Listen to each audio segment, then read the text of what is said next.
여러분 오늘 설교 말씀의 제목이 좀 낯설죠. 제목이 우주비행사 그리고 고고학자입니다. 아마 제목이 왜 이런가 아마 궁금해하신 분들이 계셨을 거예요. 얼마 전에 읽었던 그 폴트리 목사님의 눈보다 더 희게라는 책이 있습니다. 근데 이 책에 이런 한 문장이 나와요. 그게 뭐냐 하면 우리는 나이가 들수록 우주비행사에서 고고학자가 된다. 이런 문장이 있습니다. 여러분 아마 이 말을 딱 들으실 때 이런 의미겠구나 짐작이 되시는 게 있으실 거예요. 우리 젊었을 때는 보통 그렇죠. 우주비행사로 살아가요. 미지의 영역을 어떻게 탐구할 수 있을지. 근데 여러분 또 이게 그냥 되는 게 아니거든요. 열심히 준비해야 됩니다. 노력도 해야 돼요. 갖출 것, 애써야 할 것, 그리고 그 과정에서 참 많은 문제들을 만납니다. 그걸 이루어내기 위해서 우리는 참 많은 노력을 해야 되죠. 그러면서 좌절하기도 하지만 근데 또 그 문제를 해결해 나가며 우리 삶의 의미를 찾기도 합니다. 그래서 우리는 젊었을 때의 모습을 다른 어떤 단어보다도 우주비행사라는 말로 표현할 수 있습니다. 근데 그러다가 나이가 점점 들게 되면 점점 뒤를 돌아보게 되죠. 지난날 우리 기억의 파편들을 하나하나 찾아내고 그냥 찾는 정도가 아니라 그걸 여러분 아마 고고학자 하면 딱 떠오르는 어떤 이미지가 있으실 거예요. 손에 붓 같은 어떤 도구를 들고 나의 기억의 파편들을 하나하나 먼지를 닦아내면서 30년 전에 40년 전에 내가 왜 그런 말을 했을까? 왜 그런 행동들을 했을까? 그 의미들을 되새겨 보면서 내 삶의 의미를 점점 찾아 나가게 됩니다. 기억나는 순간들을 조심스럽게 하나하나 복원해 나가고 평가하고 의미를 만들어내죠. 근데 어떤 분들은 그러실지 모르겠어요. 참 나의 지난날의 삶은 참 의로웠구나. 이 정도 사는 건 이거 누구라도 이렇게 못했을 거야. 이 정도 살았으면 정말 훌륭한 삶이지. 그리고 함께 예배하는 우리 성도들 중에 어떤 분들은 지난날의 삶을 고고학자가 되어서 한순간 한순간들을 돌아볼 때 이렇게 말씀하는 분도 계실지 모르겠습니다. 그런데 많은 경우에 그리고 실은 저의 경우에도 지난 날들을 돌아보면 특별히 진실되이 돌아보면 후회하는 순간들이 참으로 많았음을 고백하게 됩니다.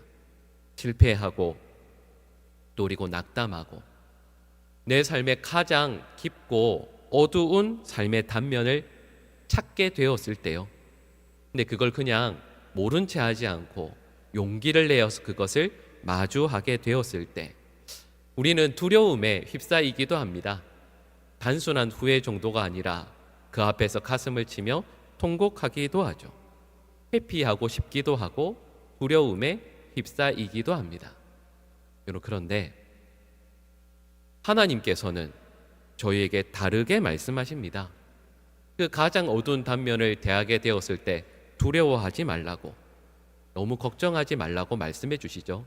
왜냐하면 우리의 과거를 우리 하나님께서는 용서해 주시고 품어 주시기 때문입니다. 삶에서 가장 아픈 단면을 손에 들고 가장 괴로웠던 순간을 손에 들고 고고학자가 되어서 그 순간순간을 더듬어 보던 다윗은 하나님께 이렇게 간구하죠. 우리 시편 51편 1절 말씀을 우리 같이 한번 읽어보겠습니다. 하나님이여 그의 많은 긍휼을 따라 내 죄악을 지워 주소서. 아멘. 다윗은 삶에서 가장 크나큰 범죄를 저지르고 나서 하나님 앞에서 통곡하며 울다가 귀한 깨달음을 얻습니다. 내 삶의 희망은 나 자신의 완전함에 있는 것이 아님을 깨닫게 됩니다. 하나님께서 살아계시는데 그 하나님은 긍휼하심과 인자하심이 풍성하심을 깨닫게 되죠. 그리고 그 하나님께 자신의 소망이 있음으로 인하여 진정으로 감사하며 기뻐하고 있습니다. 실패와 어두운 과거를 끊어내고 새로운 걸음을 내디딜 수 있는 것은 나의 완전함에 있는 것이 아니라 사랑이 풍성하신 하나님께 있음으로 인하여 영원하신 그 하나님의 인자하심으로 인하여 누릴 수 있음을 다윗은 고백하고 있습니다. 이런 저희가 읽은 시편 136편 말씀은 총 26절로 되어 있는 시입니다. 근데 이 시편은 공통점이 있죠. 1절부터 마지막 26절까지 그 내용이 항상 똑같은 후렴 부분으로 끝납니다. 이렇게 그 후렴 부분은 구성되어 있죠. 감사하라, 그 인자하심이 영원함이로다. 이 시편 136편을 지어서 노래하고 있는 화자는 이스라엘 모든 백성들에게 또 우리의 하나님의 자녀들에게 이것을 함께 고백하자라고 말씀합니다. 근데 무엇이 그렇게 감사해서 하나님이 영원하신 인자하심을 노래하고 있는가 했을 때 시편 136편의 구조는 이러합니다. 9절까지는 하나님의 창조로 인하여 감사하고 있고요. 그리고 25절까지는 하나님의 구원하심에 감사하고 있습니다. 이 시편을 지어서 노래하고 있는 이 화자는 마치 고고학자처럼 북과 또 여러 장비들을 쫙 꺼내놓고 지나간 내 삶, 그리고 우리 이스라엘 민족 또한 하나님의 백성들의 과거의 삶들을 그 파편들을 하나하나 꺼내어서 살피고 있습니다. 어떤 과거의 흔적은 흙과 먼지가 가득 묻어서 도저히 그 안에 무엇이 있는지를 볼 수 없는 것들도 있었습니다. 근데 그것들을 하나하나 붓으로 조심스럽게 닦아내고 어떤 때는 입으로 호호 불면서 그 사건들에 담긴 의미가 무엇인지를 하나하나 헤아리고 있는데 이 화자는 이렇게 고백하는 거죠.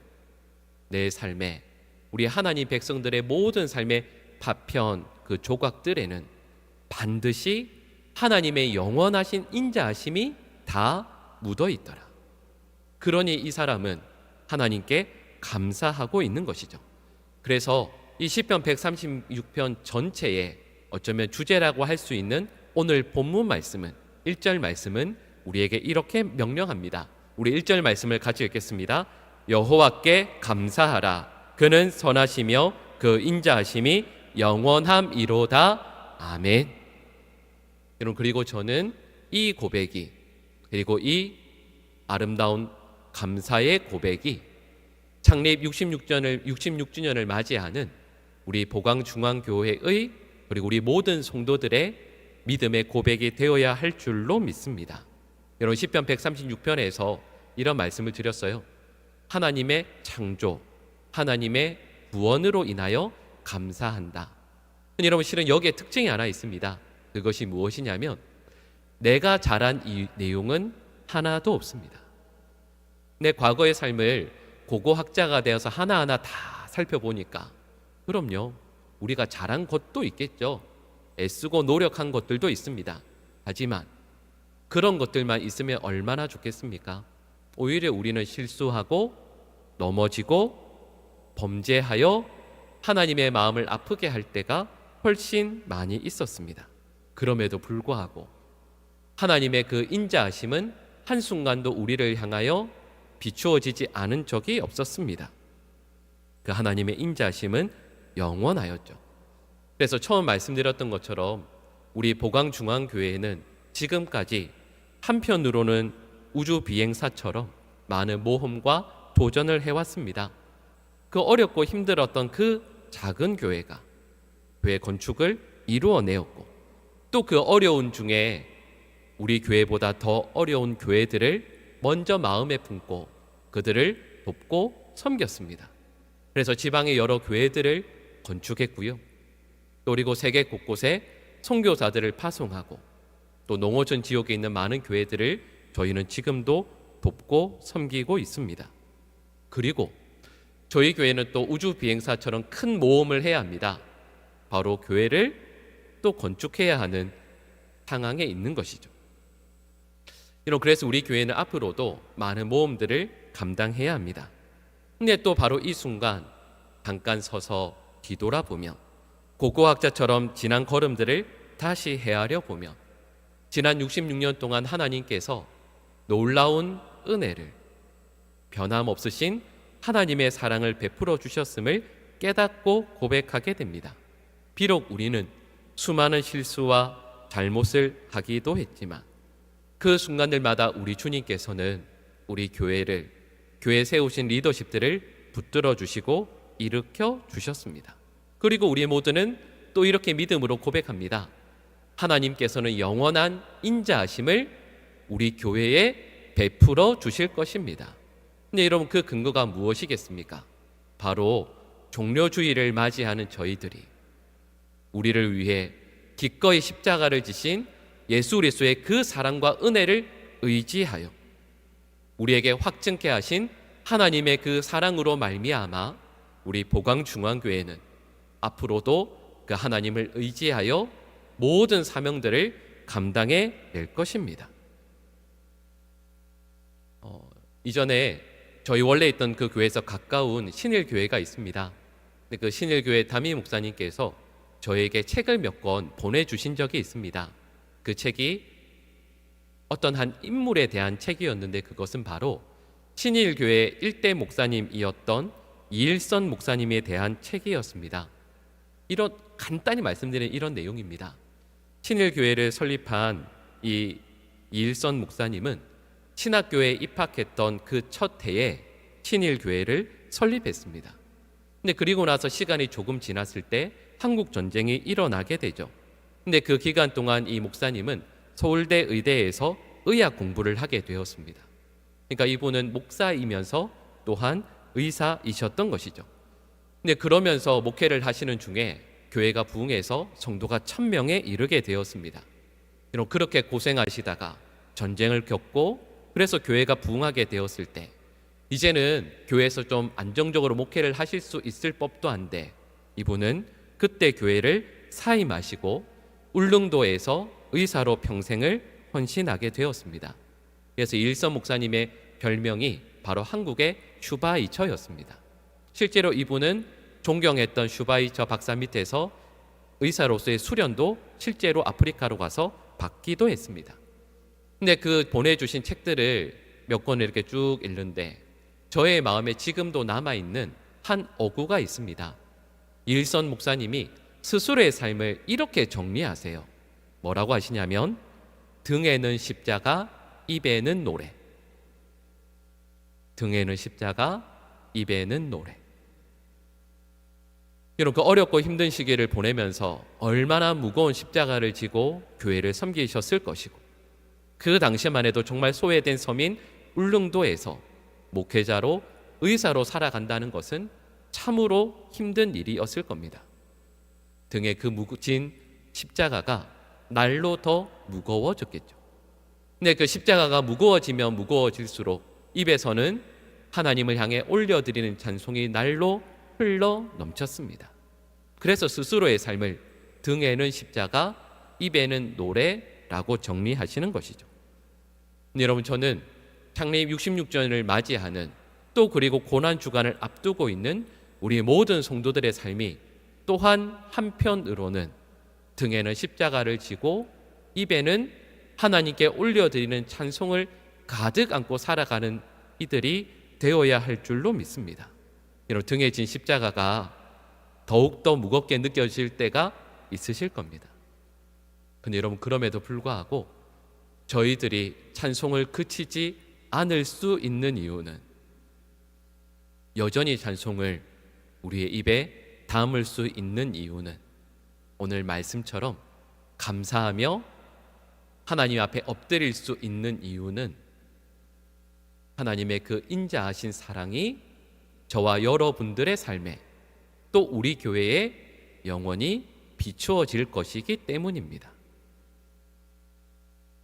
여러분, 앞으로 저희 교회가 모든 사명들을 감당함에 있어서도 또 우리 성도들이 믿음의 길을 하루하루 걸어감에 있어서도 우리 등에 진 십자가가 무거워지는 순간이 있다 할지라도 하나님께서 우리에게 베풀어 주신 그 사랑을, 그 인자하심을 놀랍도록 누리고 경험하면서 평생의 삶을 살아갈 수 있는, 그리고 66주년을 맞이하면서 하나님 앞에 우리에게 베풀어 주신 사랑들을 하나하나 돌이켜보는 우리 보광중앙교회 가운데 하나님께서 함께 하셔서요 앞으로도 이 귀한 사명들을 감당하며 십자가의 길을 믿음으로 굳건히 걸어갈 수 있는 우리 사랑하는 모든 주의 백성들 될 수 있기를 간절히 축복합니다.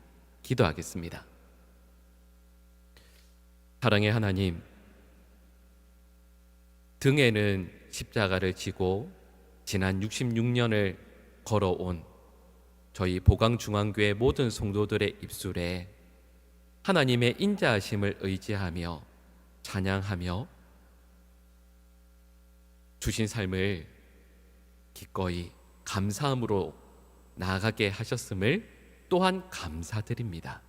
간절히 소망하며 기도하기는 우리 주님께서 주신 그 십자가를 저희들도 각자의 십자가를 지고 이 믿음의 길을 끝까지 걸어가되 하나님의 인자하심을 찬송하며 하나님을 의지하며 나아갈 수 있는 우리 모든 하나님의 백성들 되게 하여 주시옵소서. 예수님의 이름으로 기도합니다. 아멘.